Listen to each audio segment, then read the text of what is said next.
Today on Picture Class, we will be talking about the Fool's Journey. Yes, we are going to go through the tarot, and we're going to start with the Fool, or Victor Dvorsky from The Terminal. This movie is so wonderful. You have to just check it out for yourself. Steven Spielberg's best movie. This is just Hollywood perfection, made in the mid-2000s. I mean, there's so much to enjoy about it. Wonderful performances, beautiful cinematography, and John Williams, beautiful score. Can't recommend this movie highly enough. Please check it out. Don't forget to come back tomorrow as we continue our way through the tarot. Thanks. Welcome back. Today we'll be talking about the Magician, number 1 in the tarot. And it is portrayed by... And it's portrayed by... This character is so sniveling, so evil, but you don't really know that when you watch the movie the first time. It takes the second time to really realize what he is doing. Carefully constructing the world of our protagonist, this character really encapsulates all of the Magician. Highly recommend you check this movie out, and don't forget to come back tomorrow. Today we'll be looking at the High Priestess. Yes. In Bell, Book, and Candle.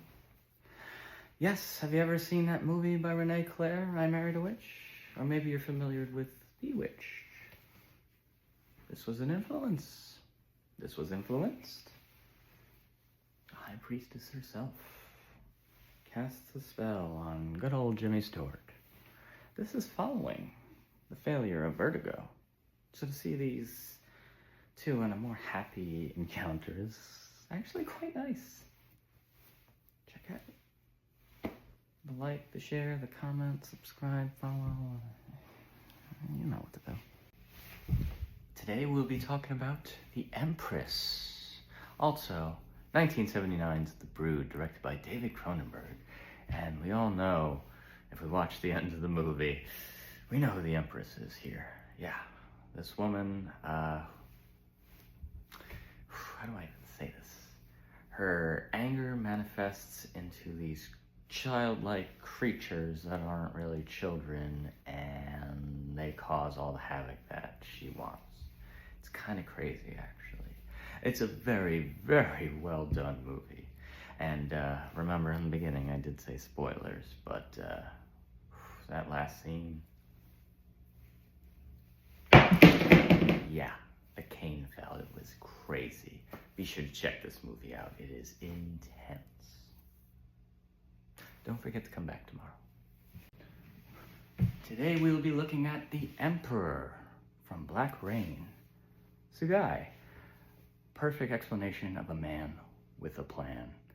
After seeing horrific images in the events of World War II, he has made it his life's mission to pay back the United States. And he decided to do this by plummeting its economy. How? Counterfeit bills. Even though the film takes place nearly 40 years after the events of Black Rain, still holds on to that. That's a man with a plan. Don't forget to come back tomorrow. Today we have the Hierophant, played by Reverend Powell. Robert Mitchum in Night of the Hunter, the one and only film directed by actor Charles Laughton, and it is so good, but it went unnoticed for so many years, and eventually became this big resurgence, and now it is really appreciated for the true masterpiece that it is, because it is very unlike most of the films that have come out during that decade. Check this one out for love and hate. Bit of Taurus energy there, huh? Come back tomorrow. Today we'll be looking at The Lovers, number 6. And what better movie to do it than 1999's Blast from the Past, quite literally with Adam and Eve, Brendan Fraser and Alicia Silverstone in one of my all-time favorite rom-coms. It's the 1960s, and a man paranoid that his family is going to be wiped out in nuclear devastation decides to make a bomb shelter and lives in there for 35 years. As a result, they have a berth in the bomb shelter, and he is completely devoid of human interaction besides his parents. He eventually rises to the top and meets the woman of his dreams. Her name is Eve. It's a lot of fun, and this is a wonderful 90s movie. Great Brendan Fraser movie, and just all around fun movie. Yeah. Don't forget to come back tomorrow. Today we'll be talking about The Chariot. Yes, where are we going to go today, Sappy? Well, I'll tell you where we're going to go. We're going to New York City in the 1970s. The Taking of Pelham. 1, 2, 3. Yes! This wonderful action movie from its time is just so great. Its depiction of New York and New Yorkers and the overall process of a heist in the middle of the day is a very interesting movie.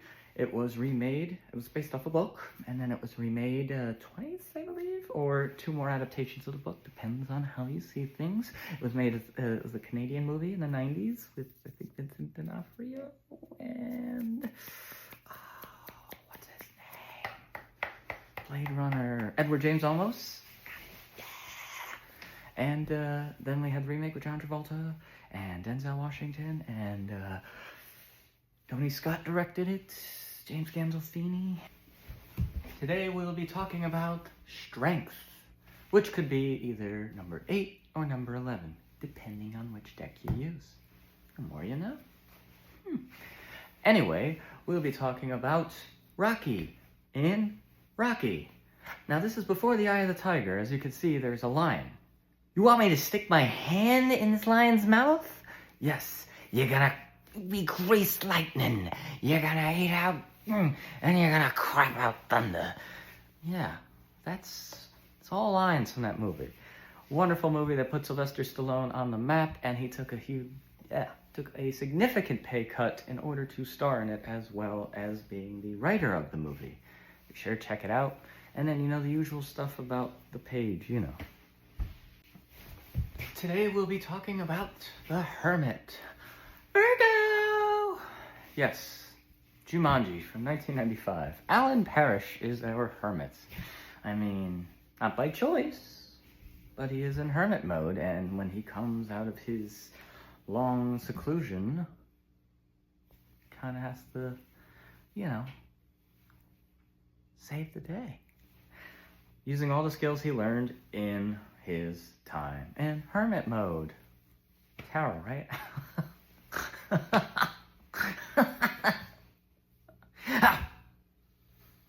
Great movie. Check it out. Like, share, follow, subscribe, comment, something else. Today we'll be talking about The Wheel of Fortune. Yes, the movie Blowout, which is basically about a movie with a blowout, but it's not a blowout. The tire was actually shot out. Yes, unravel this very, very, very wonderfully made film about making film as John Travolta and Nancy Allen, along with John Lithgow, star in this beautiful movie that is my all-time favorite film. This is the second part of the New Hollywood trilogy, and it continues right where Dress to Kill left off. We have a POV shot start in the movie, and it is a very, very fun, just homage to cinema and everything it can do. Please check this one out, and don't forget to come back tomorrow. Today we'll be talking about Justice 11, or sometimes 8, because it switches with strength. Strength and justice have a bit of a combination in there. Combination, correlation. Anatomy of a Murder from 1959, directed by Otto Preminger. Designed by Saul Bass. Scored by Duke Ellington. What? Yes, this movie has it all. And it's starring Jimmy Stewart. And it's a great movie about the court system. It's very entertaining then. I still think it's entertaining today. This is a great double feature bill with 12 Angry Men, if that's where you thought we were going. That's close. We also have Presumed Innocent, you know. That was a good contender in there. Raul Julia. Social media stuff. Today, we'll be looking at The Hanged Man, portrayed by Stan Carlisle, Hangman himself in 1947's Nightmare Alley. A very high-budget film noir, an amazingly dark film, and it had a remake. Guillermo del Toro did that. But the original, so dark. And in fact, the Hangman card itself shows up in this movie. Why not check it out for that reason alone? Trust Sappy on this one. Be sure to like, share, comment, follow, subscribe. There's some other stuff. I gotta have like a thing. You know? Today we'll be talking about the Death card. Yes, the Death Rider walks with a flag with a white flower. The same flower that the Fool has. Like there's imagery and ideas. Beetlejuice, 1988, directed by Tim Burton. Death has never been funnier. This movie takes a very weird, different, challenging, comedic, family-like look at the world after the living world.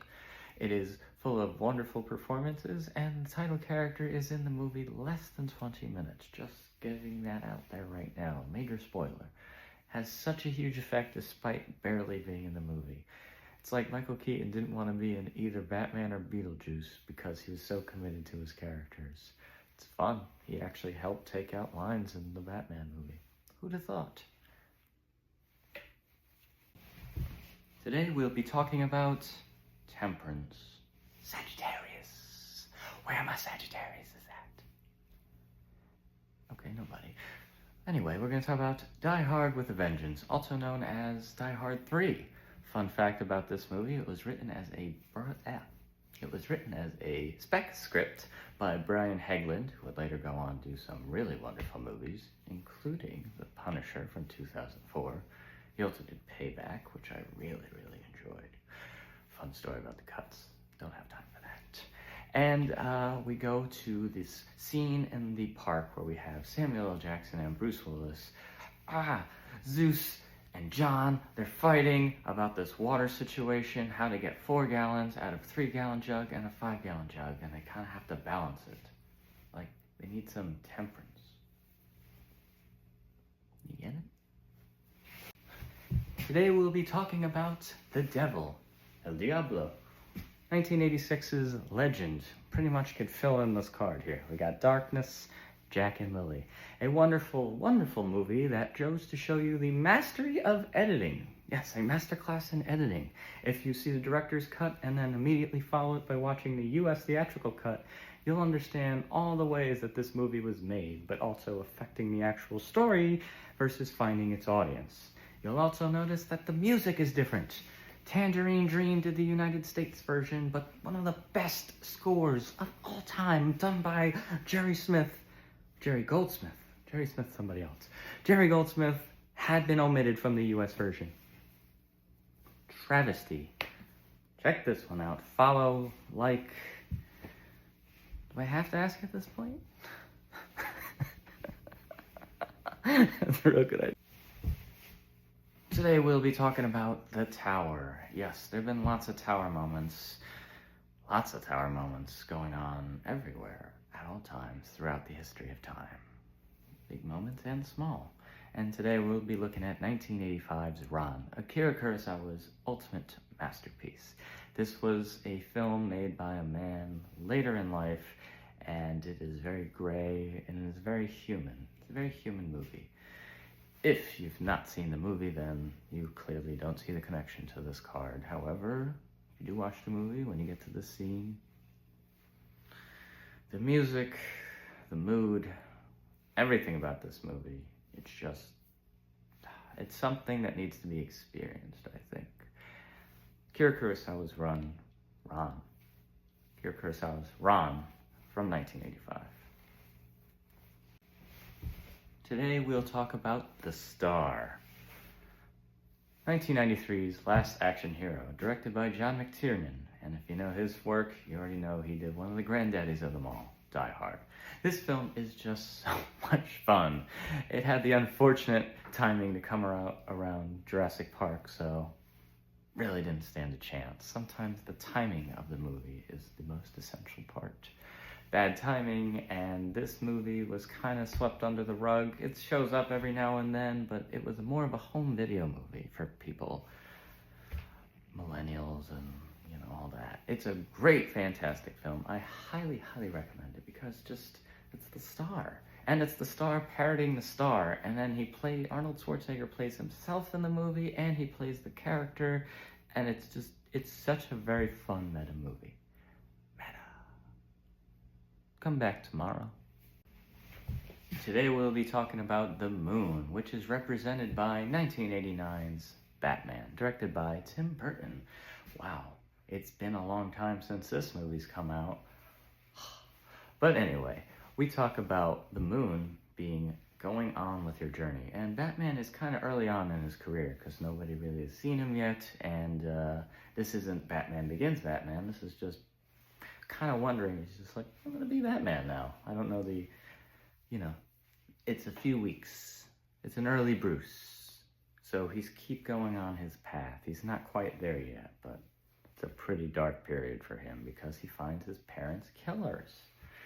That's the Joker. Not a big fan of that, but then again, other than that, it was a good movie. It was a great movie. Watch this movie. Today we'll be looking at 2013's... Today we will be looking at the sun. Yes, the sun's the best card in the tarot, right? Well, I'm going to choose something a little bit different, but this is based on the sun. Superman from Man of Steel, 2013, directed by Zack Snyder. Now, before we all start saying, what? Remember, Zack Snyder's first attempt at Superman was so great because he had to do something different than what had been previously established as the cinematic Superman. I applaud him for doing it, as well as seeing a young Clark Kent really fully developed in his powers, enhanced by the sun. But it wasn't easy. He had to learn how to control them. Sounds. It was really cool. Today we'll be talking about Judgment. Do we have any guesses? Once Upon a Time in the West from 1968. Judgment. The man with the harmonica. Playing some more. Sergio Leone's postmodern Western was a phenomenal success. And its legacy is so apparent in modern cinema. Even blockbuster cinema. Pirates of the Caribbean and Avengers both homage the same exact scene in this movie. And it is probably one of the reasons that I love this movie so much. The final duel between Harmonica and Frank. Judgment. Don't forget the usual social media stuff. And the first of the Once Upon a Time, a trilogy thing. Today we'll be talking about the world. The end of the major arcana. And what better movie to describe it than It's a Mad, Mad, Mad, Mad World. Yes, Stanley Kramer's big epic roadshow masterpiece with pretty much everyone who was a comic or comedian at the time was in this movie. Yeah, it's epic. If you've seen the movie Rat Race, then you've kind of seen this movie too. You just didn't know it. But watch the original. It's incredible. It's really funny. It may not be everyone's cup of tea because the humor may not have aged as well as some other movies have. But it is a spectacle, and it was quite a landmark film of its time. It's one of those things you could imagine being in Cinerama, although it wasn't, but it could have been. Today we'll be looking at the Ace of Wands. This is best represented by The Natural from 1984. Wonder Bat. Just the construction of the bat might make you think Ace of Wands. Very wonderful movie from a very, very different time. It's an interesting baseball movie, I'll say that. Don't know if you're expecting what to expect or something like that. Check that one out. I think you'll really enjoy it. Today we'll be looking at the Two of Wands. Yes, guy has the whole world in his hands and he thinks he's seen everything that he's seen. But then there's the Grand Budapest Hotel where I'm sorry, I'm already thinking of the movie. This movie is just so much fun. It is my favorite of all of Wes Anderson's films. It is beautiful in its construction and the changes of aspect ratio, moods, and even the color of the film itself. So many wonderful performances by so many different actors, and this thing just really makes you think. Ray Fiennes, just incredible. But yes, the Journey card, just all to find Boy with Apple. Really check this one out. You won't be sorry. Maybe you will be, I don't know. Today we are looking at the Three of Wands. Yes! Guys, just looking out. He's on his journey. He's not yet there.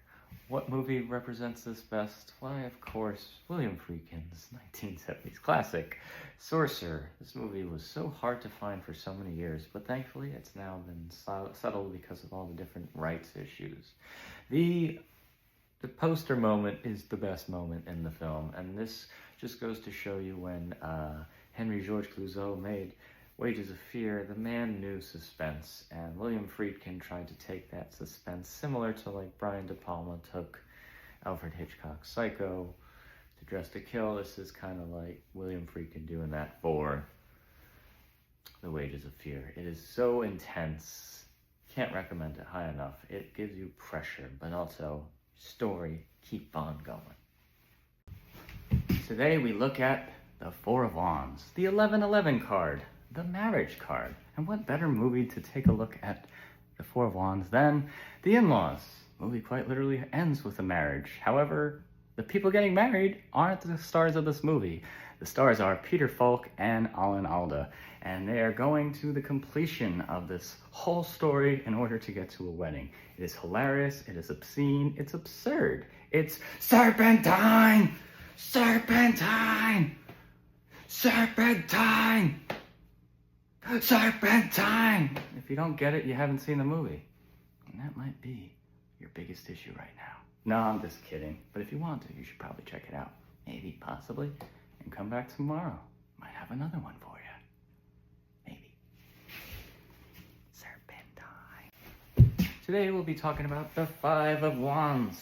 Conflicts and competition. And today I'm going to give you 5 seconds to guess what movie it is. All right? Comment below if you do, you know. Okay, it is Robin Hood Men in Tights from 1993, directed by Mel Brooks, starring Carrie Ellis. I can't say his last name, but I'm sure somebody can. Him, I think. If you want to teach me how to say it. Ellis? I should just look it up. What am I doing with my life? Anyway, this is a wonderful movie, and this scene really, if you just watch the movie, you'll see the scene. You know what to do.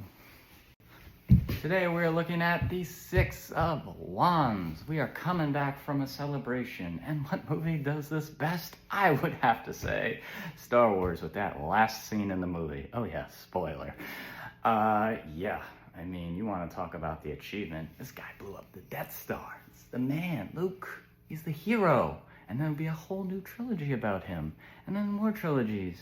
And more trilogies and TV series and shows and comic books and statues and RPGs. Quite literally the birth of the universe with the Six of Wands. Come back tomorrow. Today we'll be talking about the Seven of Wands. 7 wands. Defending your position at the top of the hill. Well, how about a movie called Seven Samurai, where basically 7 samurai help the farmers defend against an oncoming attack to pillage and plunder. Yes, 1954, Akira Kurosawa. We even got the 7 wands with the 7 samurai. It's a wonderful movie. We have all the classic Kurosawa things in there. The beautiful shots, rain, Toshiro Mifune. I mean, oh yeah, you know, Magnificent Seven was also a remake, and Avengers, and most team-up movies are kind of based on this one film. There also was an anime. Social media stuff. Today we'll be talking about the Eight of Wands, flying wands everywhere, communication, text bubbles. What movie would you be thinking of? Do we know? 3, 2, 1? It's Draft Day, 2014, directed by Ivan Reitman. You know, the guy who had a son, Jason Reitman, that's a really, really good director too. Have we heard of him? No? Okay, it's okay, it's okay. This movie is so much fun, and there's not really much football going on in it. It's the star of the movie, but the communication and all the process of the whole thing, it's a lot of fun. It's Kevin Costner, and it's sports, and it was, I don't know. I felt good watching this movie. I was like, yeah. Football. Football. Football. Today we'll be talking about the Nine of Wands, the Wounded Warrior. Come on, we all are thinking it. The Karate Kid. The Karate Kid, Daniel LaRusso. See, this is the problem with portrait mode. I gotta go, is this far enough? You're the best.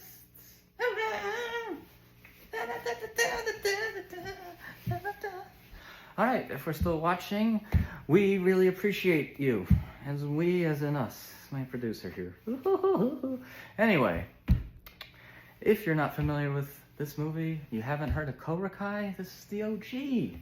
But Cobra Kai, is that a good show or what? Cobra Kai in the comments if you think so. Like, share, comment, follow. Come on, we're going through the whole tarot, y'all.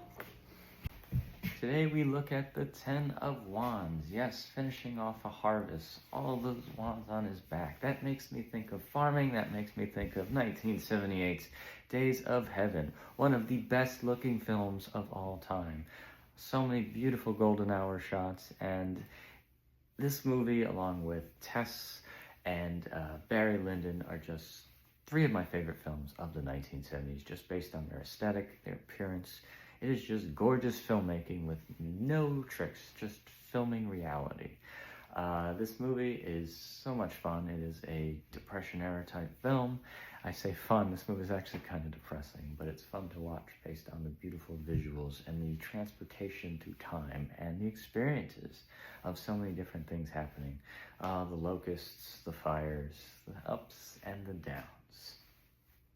Terrence Malick wouldn't make another movie for 20 years after this. Today we'll be talking about the Page of Wands. What better example could I name? Probably a bunch, but I think this is a pretty cool one. 2011's Drive, directed by Nicholas Winding Refn, and our main character, who is unnamed, portrayed by Ryan Gosling. This Page is kind of just meandering through life until he sees someone, and he's like, I need to know more. And then the whole movie goes from there, and all the worlds collide. I'm sorry. Worlds are colliding! You will kill independent Okay. Seinfeld, anybody? If you know the reference, comment. Don't look at my thumb. Today we'll be talking about the Knight of Wands. Taking action. Adventurous. All these things can be said about John, in Once Upon a Time, The Revolution, also known as A Fistful of Dynamite, also known as Duck You Sucker, also known as the middle part of Sergio Leone's Once Upon a Time, a trilogy. Now, this movie is fantastic because it's a Zapata Western, very, very niche Western in most of the Western genres. It is, it's a very interesting and kind of brutal one. This one was made in the 70s, so regular Westerns were going through a whole different directions at this point. It is very dark, probably the darkest movie out of his whole entire catalog, and some of the scenes are quite hard to watch. But it's a good movie.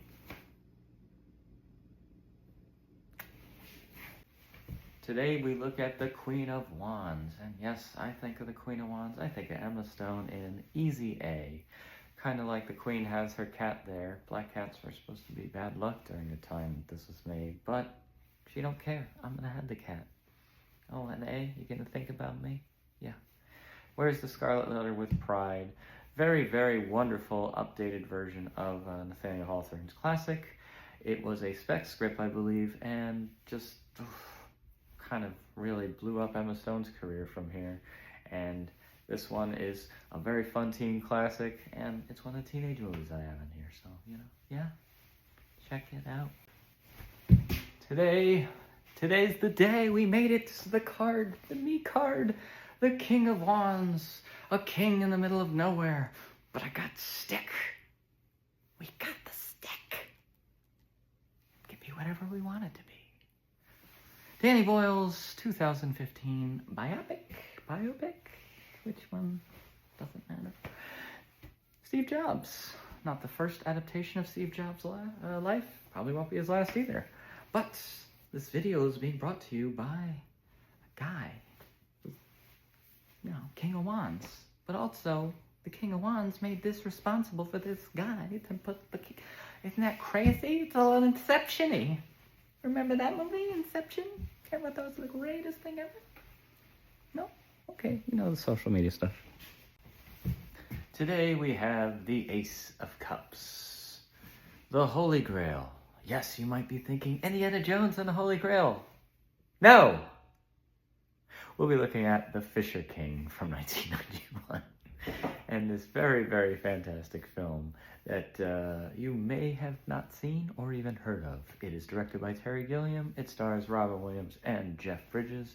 It also features him wearing that same Caro Betto shirt that he wore in Cutter's Way, as well as The Big Lebowski. So, yeah, it's important for that reason. Terry Gilliam crafts a beautiful, beautiful film, and Robin Williams gives probably his best performance he's ever given. He was extremely insecure about the role. He would call Terry Gilliam every single night and ask him how he did. And eventually he said, F for homework, A for the performance. Today we will be talking about the Two of Cups, the perfect match.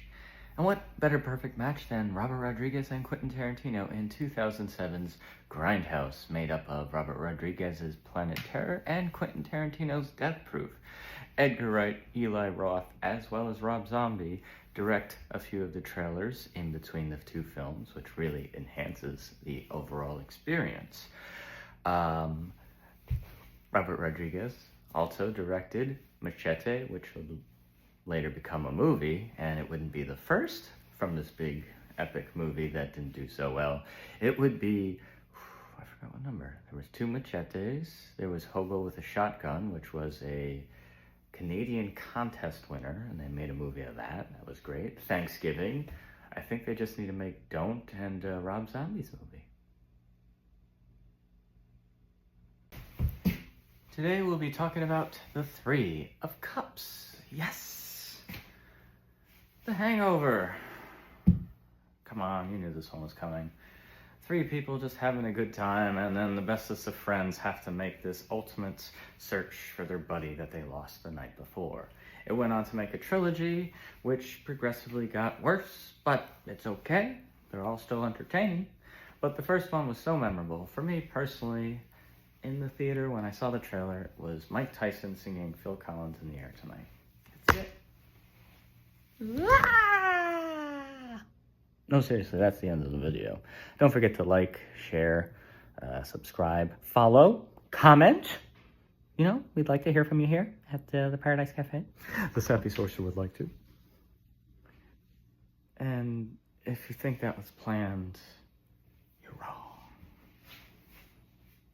You're wrong. Today we will be talking about the Four of Cups. Not really being satisfied. And it's kind of like you're getting all the elements here, but you're not putting the whole picture together. This really reminds me of 1993's Demolition Man.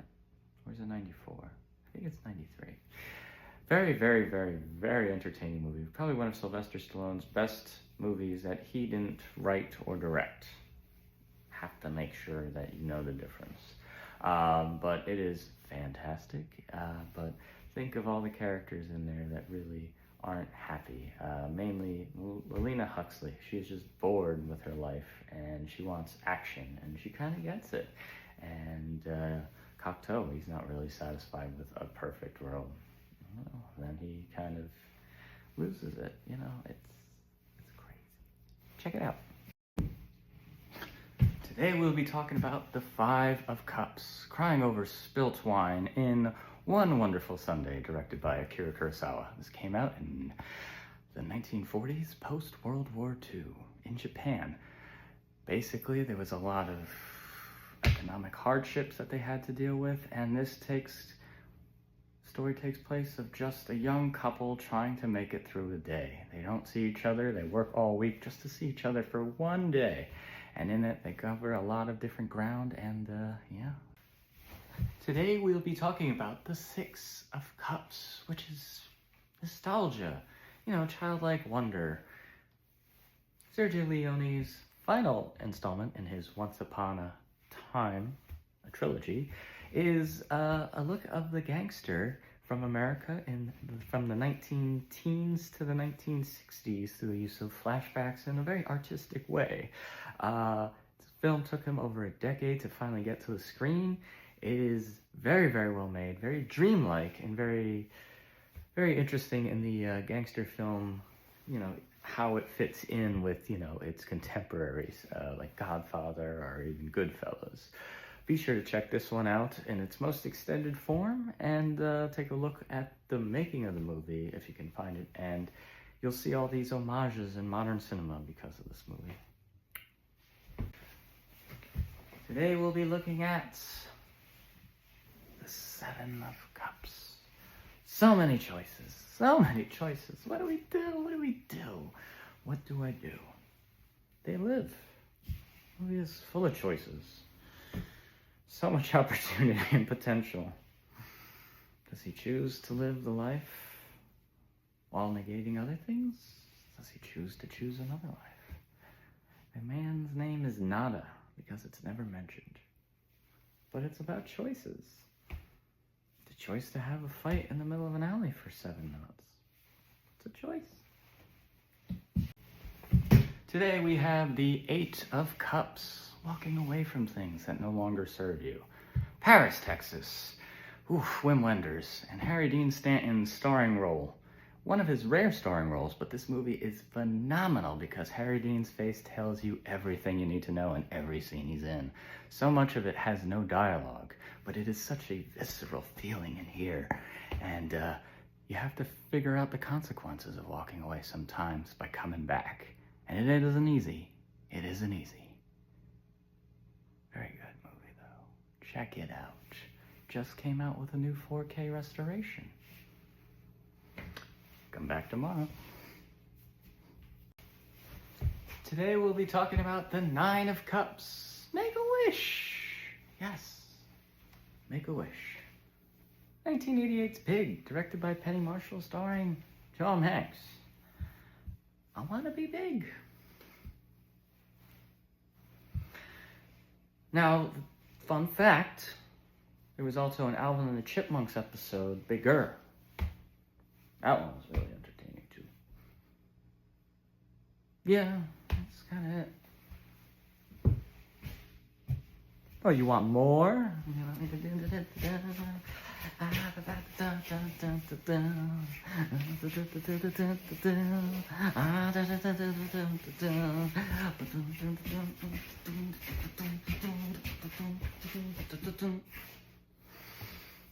She's made it to this part of the video. Like it!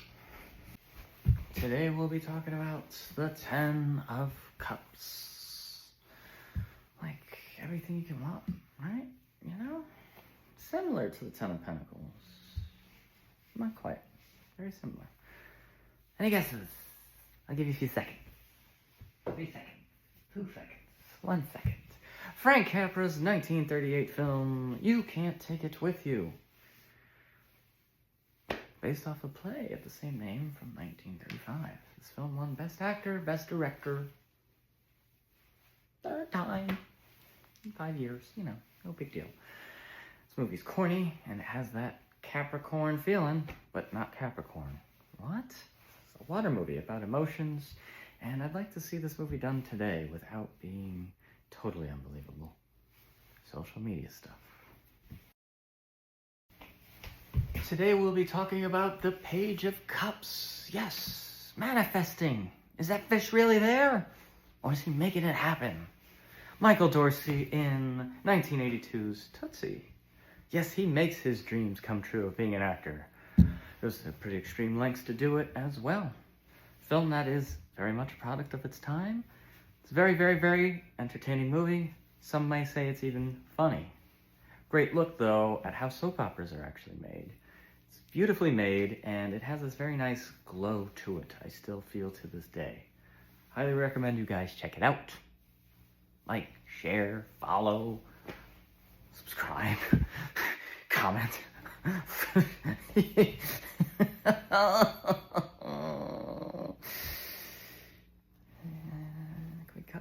Can we cut?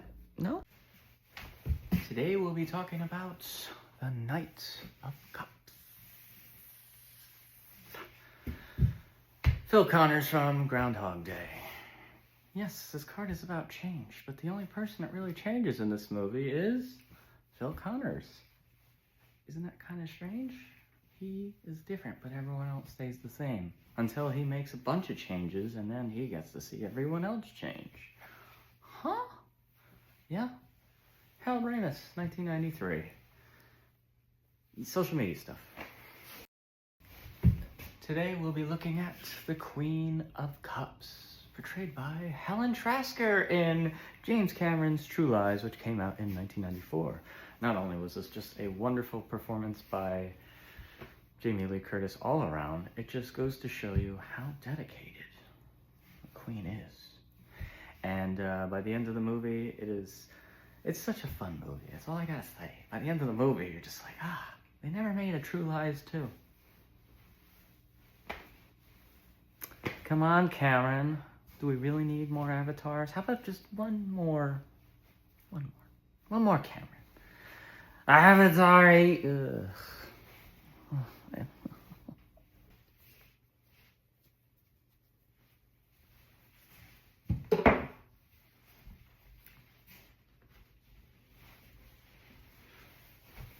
Today we'll be talking about the King of Cups, master of his emotions. Now I gotta tell you something, the King of Cups is a bit different. Fantastic Mr. Fox, from the Fantastic Mr. Fox. Wes Anderson's beautiful stop animation film. Is it better than Nightmare Before Christmas? It's not the same type of movie. So, best stop animated movie of all time, maybe? But, you know, those two, you know what I'm saying. I love this movie, I love everything about it. I love how they curse and say cuss. It is a great movie that you can just watch anytime and feel good, especially with that Beach Boys song in the beginning. Social media stuff. Today we'll be looking at the Ace of Swords. No, I'm sorry, I don't have a giant sword. I don't. Kill Bill, the Hattori Hanzo sword. This is the ultimate weapon for vermin, as said in the film. Kill Bill is a beautiful movie. It is one movie in my book. Volumes 1 and 2 represent the same. It's one movie, just Kill Bill. You should watch it and then take a 15-minute intermission and then watch Volume 2. That's the way I would suggest watching it, unless you can locate a high-quality copy of The Whole Bloody Affair. This movie homages so many different things, and it is Quentin Tarantino's love letter to cinema. It's just great, and the Crazy 88. Don't Let Me Be Misunderstood. Music cues, I mean, there's just so much. Check this one out, The Ace of Swords.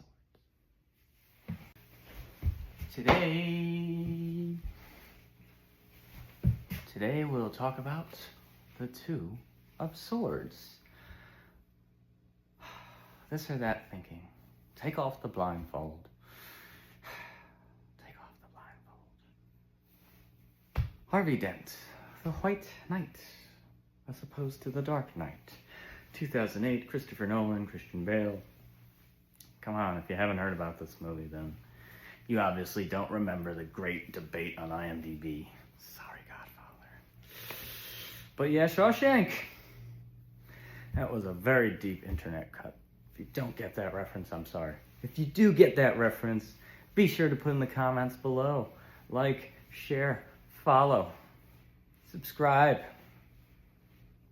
Comment? Can we comment? Cut. Oh, cut! Today we'll be looking at the Three of Swords, and we need to pull those three swords out of our hearts. We have Kento Kakura, we have Robert Mitchum, Sidney Pollack, Paul Schrader, and Robert Towne, all making this beautiful movie known as The Yakuza. Now, this is made in the 1970s, so you have to remember the time period. It has a very, very calm pace, I will say that, but it does escalate gradually throughout the film, and it has wonderful performances. And if you watch the movie, you'll figure out where the three swords lie and the same hearts, because all these characters hurt each other years and years ago, and the pain is felt. It is a very, very, very good movie. I highly recommend it. Also, remember, this movie came out in the 70s, and think about how much more they'd know if they knew what we knew now. Just FYI. Today we'll be talking about the Four of Swords. Resting, relaxing, recovering. Well, I mean, I can't think of anyone else that could do this as well as RoboCop and RoboCop 2. Yeah, went for a little change there, RoboCop 2. For some reason, the scene I think of him resting is after he's completely dismantled, and then, you know, they drive in front of the police station while the police are on strike, and they just toss him out piece by piece. The guy's like, yeah, take that. And he's just on the ground in different pieces, just burnt out, he's done. And then, you know, can't forget about the Magnavolt commercial, another body falling out of a car. What's with that movie? Follow, share, subscribe. I ran out of time. Today we'll be looking at the Five of Swords. Yes, winning at all costs. And you know what? There's a character. He was in a great movie, Saturday Night Fever, yes. And then there was a sequel, directed and written by Sylvester Stallone. I'm talking about Staying Alive. Tony does whatever he can do to stay on top. It's a very, very interesting character, and it is a very fun movie, but it's kind of hard to feel bad for this guy because he's kind of a jerk, but that's why he's a winner. Very complicated, complex, and very underrated. It has a 0% on Rotten Tomatoes, which is very unfair in my book. I recommend you give this movie a check out, a watch, a view. That's the word, a view. Today we'll be talking about the Six of Swords, also Casablanca. Everyone's ready to enter the brand new world. This was made in the 1940s, and yeah, still holds up today as one of the best Hollywood films of all time. Everyone's trying to get out of Casablanca, and everyone wants to be on that plane leaving. This person and their child is making it across the waters, but they're leaving everything behind. Kind of like the story of Casablanca. You have to leave everything behind in order to get to where you need to be. Don't forget to come back tomorrow.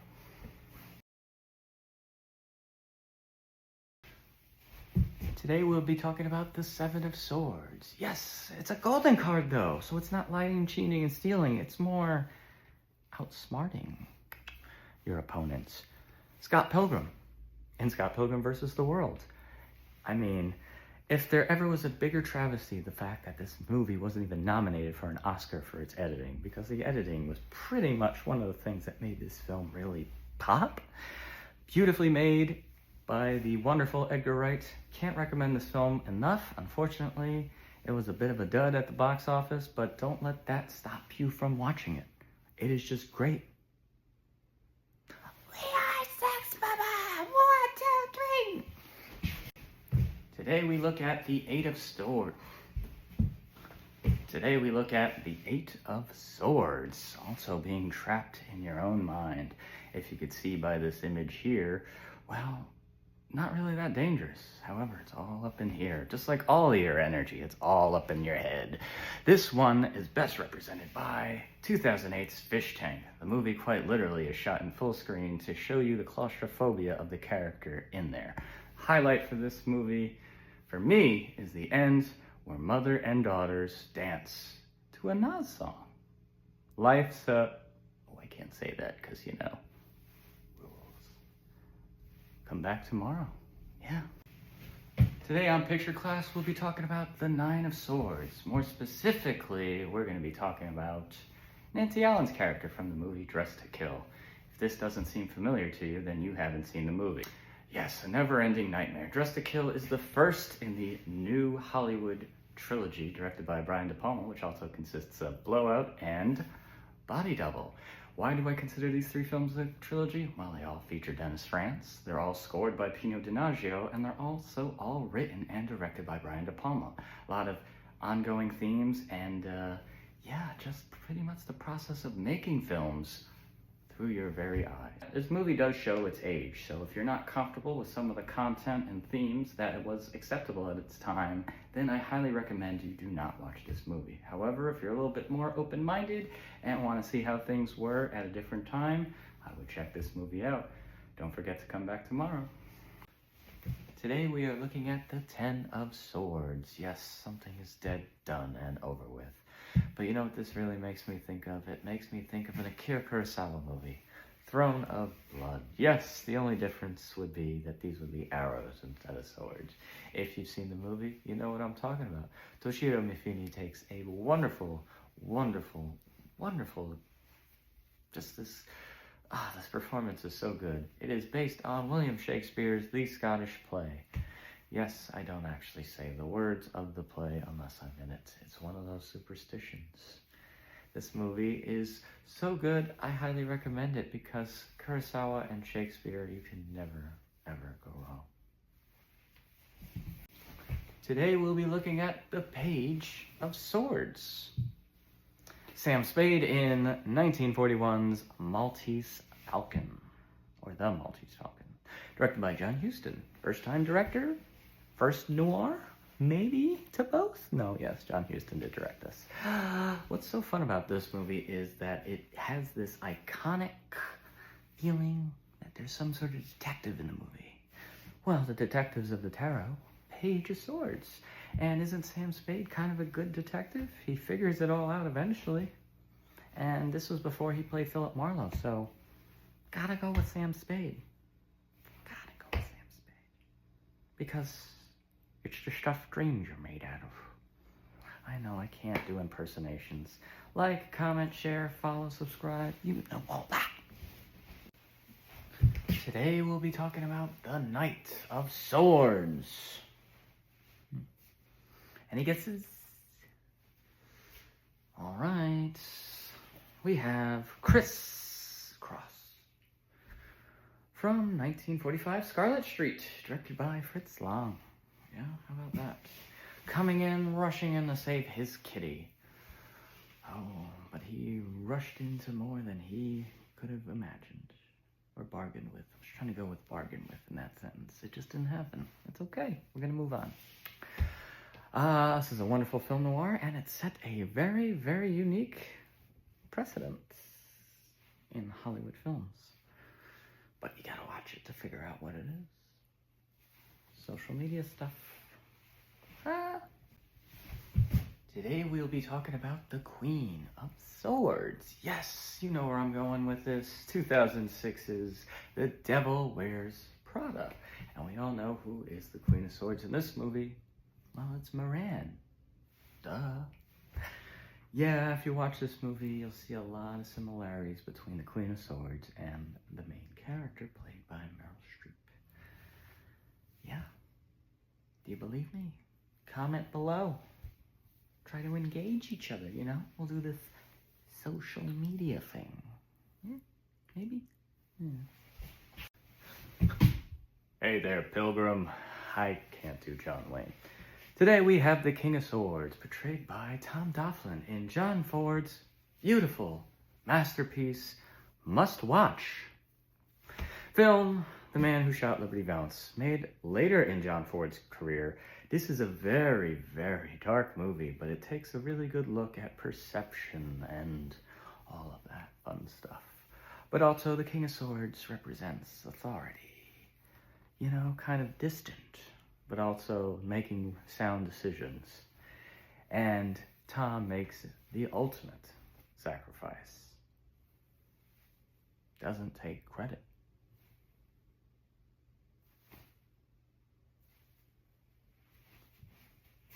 How about that ending, Pilgrim? No. If you like, share, so, yeah, you know. Today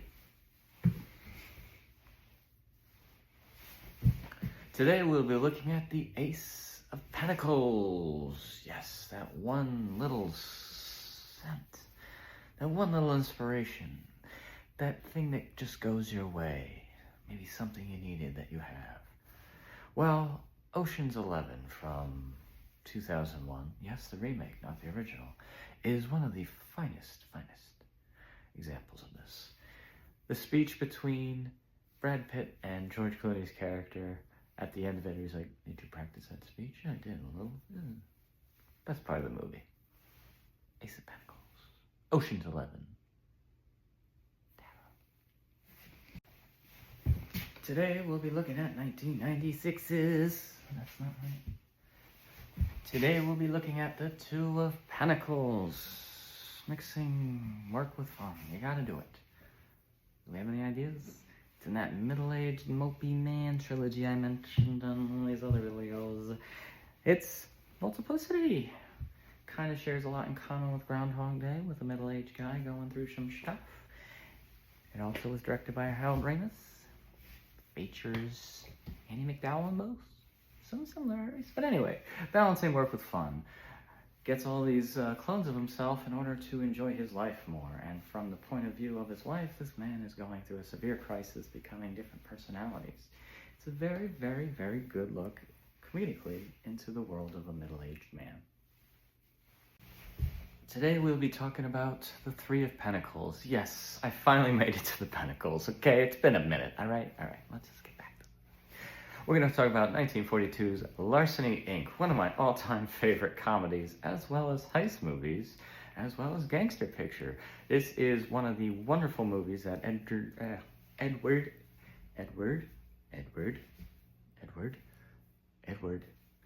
G. Robinson would star in, parodying his character from the Little Caesar, as well as the other characters he played in the 1930s. It is hilarious. This movie would go on to influence Woody Allen's Small Time Crooks. If anyone's seen that, I don't know how many people actually have, but maybe you have. It's a very, very fun movie, but it's not the easiest to find. It's not on streaming, but it was part of the Warner Brothers Gangster Collection, Volume 4, on DVD.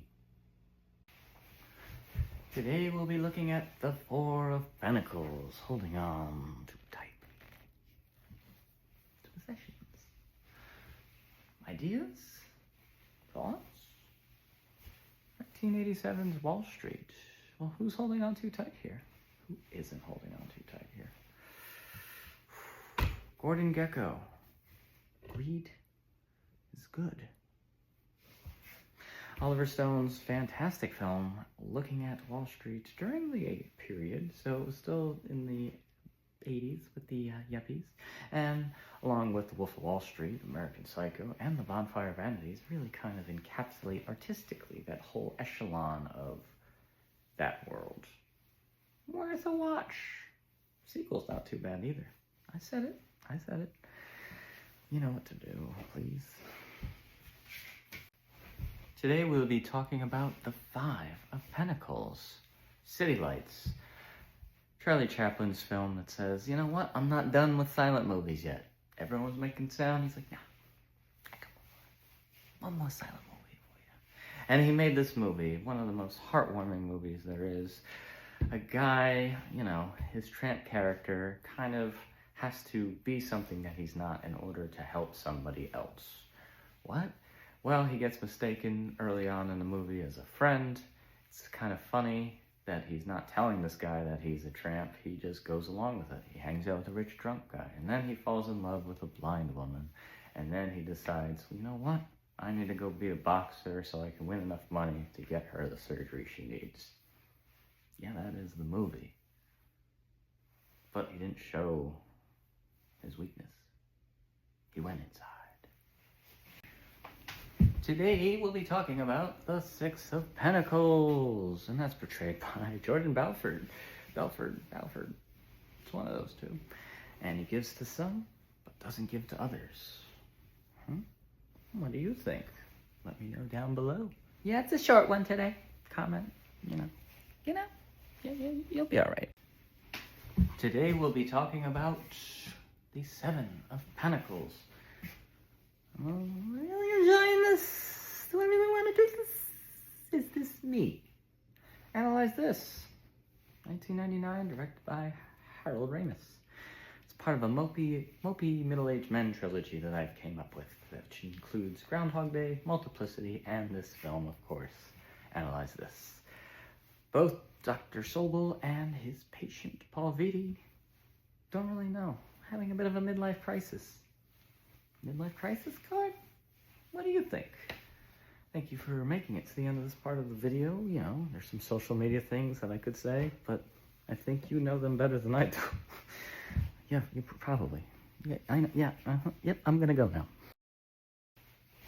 Today we'll be talking about the Eight of Pentacles. We're working to become something.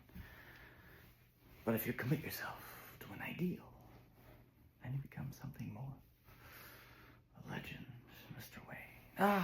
Batman Begins from 2005, directed by Christopher Nolan. One of my all-time favorite movies, maybe my favorite Batman movie. It kind of goes between that, the 1989 Batman, and the Batman. They're all pretty great, but like, which Batman am I feeling? Isn't it okay to like them all? No? Yes, this is Bruce Wayne learning for the first hour of the movie, because Batman doesn't really show up for a bit, but you get to see how Batman became Batman. His commitment, his dedication, and his heart, and knowing where he stood very early on in his career. Just watch it. Yeah, that's it. The usual stuff. Today we'll be talking about the Nine of Pentacles. It's always giving a little bit to somebody, but keeping enough for yourself to keep yourself. So it's sharing, but you also need to remember to preserve your energy. Catwoman in Matt Reeves' The Batman. This character is working with Batman throughout the film, but she's always there for herself. And one of the most cool aspects of this character is, what do you think? She's a classic noir femme fatale? Or is she more like a mall? Or is she neither? She's just trying to get away from Gotham City. Let me know what you think below. Comment, share. If you're inclined to, even like it. You can also subscribe, follow, whatever. Today we will be looking at the Ten of Pentacles on our final episode of the series. Oh my goodness, we made it to the end. Leaving a legacy. Yes, I think you did that. Richard Donner's Superman. You can watch the 2000 version of the 1978 director's cut of the film, as well as 2006's Richard Donner cut, which is his cut of the Superman 2, which is like Frankenstein's monster. But one of the best aspects of watching the movies together like this is seeing the unique added element of the father-son relationship that has been missing in all other versions. I think it is one of the things that gives this movie its legacy, as well as it was a hard thing to shake Richard Donner Superman. It took Zack Snyder to do it, but it was so hard because everyone just always gravitated. This is Superman, that's it. And I think it is one of the best, if not best, adaptations of Superman ever. Today we'll be talking about the Page of Pentacles. I mean, come on, this one's so obvious. Do we know? 2000, Guy Ritchie, Snatch, The Diamond. The Diamond brings everyone together. The ultimate MacGuffin. Pretty much a reworking of his previous film, Lock, Stock, and Two Smoking Barrels. This kind of gets it just perfect. Jason Statham comes back, so no need to worry about that. Plus, we have a very, very wide array of interesting characters, all brought together by this pentacle. Beginning. Yeah. Like, share, comment, follow, subscribe, something else. Repost. Repost! Repost. Today we'll be talking about the Knight of Pentacles, which is best represented by David Lynch's 1999's The Straight Story, in which Alvin Straight travels across the country on a tractor. Why would he do such a thing? This is a wonderful, wonderful movie with an amazing performance by Richard Farnsworth. If you don't know the name, have you seen the movie Misery? Yeah. Hey, do that. Like, share, subscribe, follow, comment.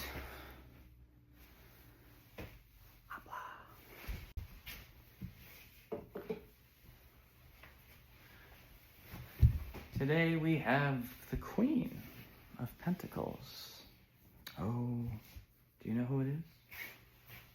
It's Fran.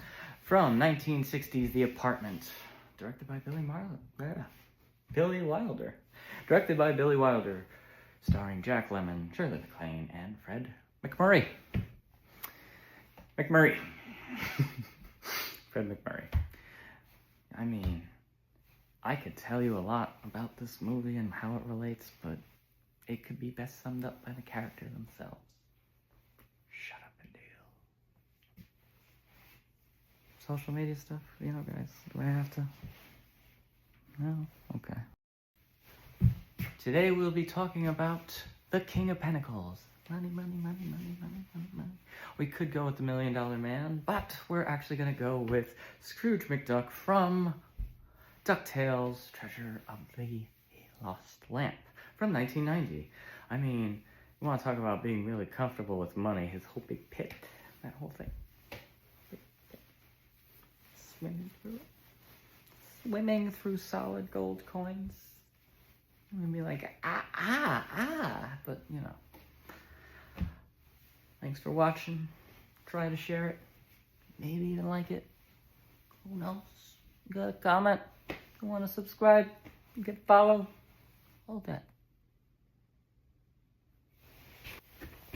Today I'm going to be thanking you. Yes, you. All of you that have been on this journey and suffered through it with me. I know it's been exhausting, but now you don't have to wake up to this and this and this and that and that. But anyway, Sappy wants to thank you personally for liking, sharing, subscribing, reposting, following. There's probably a bunch of other adjectives in there that I forgot. But you really do help. I know you may not know this, but you do. So Sappy wants to thank you. And when did Sappy start talking in third person? Just this video. Because, you know, Sappy has some friends. You know, this guy likes to talk a lot. I don't know what he's always saying, but sometimes it comes out in different languages. That's why I'm kind of confused. Anyway, thank you so much, guys. I'll see you soon-ish. Probably tomorrow.